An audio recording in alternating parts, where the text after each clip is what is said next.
त्या गोष्टीचे नाव आहे भित्रा दगड। रतन रोज भारी भारी मूर्त्या करायचा। एक दिवशी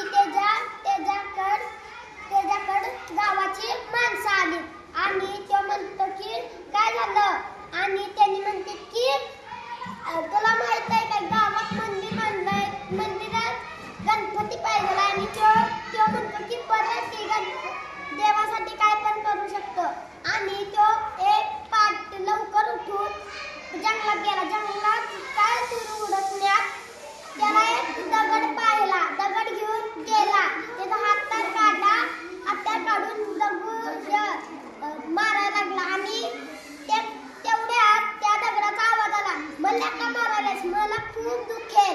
आणि तो म्हणतो की मला तुझ्यावर चालवायच पाहिजे हातोडी, आणि तो म्हणतो की मला खूप दुःख आहे, मला तुझ्यापासूनच मला मूर्ती बनवायची आहे, तुझ्याकडे दगड आहेत तर त्याच्यापासून बनव ना। आणि तो दगड उचलतो आणि एका घरापाशी कोपऱ्यात ठेवतो, आणि घरात तो विचार करायला लागला कशाला दगड आणू, कुठल्या दगड आणू, आणि त्याला एक प्लॅन सुचला, आणि तो म्हणतो की घरातल्याच दगडाने गणपती बनवावा। तो खूप दिवस झाले गणपती तयार झाला, आणि गणपती तयार झाला म्हणून तो खुश झाला। त्याने मागितला, म्हणला की काय चाललंय रतन, बनली का नाही मूर्ती?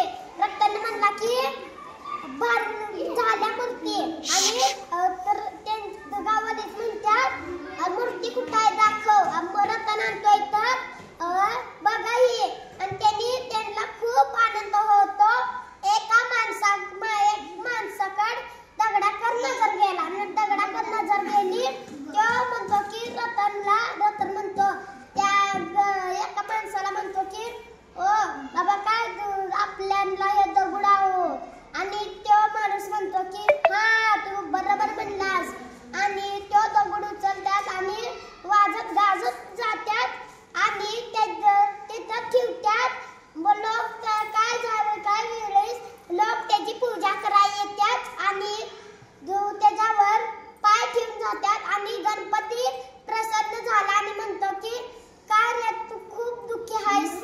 तो म्हणतो की माझ्यावर पाय देऊन जातात, काय तुला पूजा चंदनाचा लेप, हार, फुले, परत प्रसाद तू खाशील, माझं काय, मी घाट होऊन गेलो।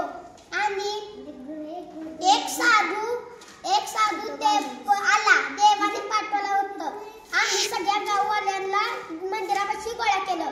तो म्हणतो की तो दगड देवासारखा देव आहे, त्याला पाया पडून जायचं पहिला, आणि त्यांनी जात्यात पहिला वाकून दगडाचे दर्शन घेतात, आणि मग जात्यात, मग घंटी वाजवतात, चंदनाचा लेप, परत फुलं ते टाकतात, आणि प्रसाद खातात, प्रसाद गणपती खातात, आणि आरामशीर बसतो।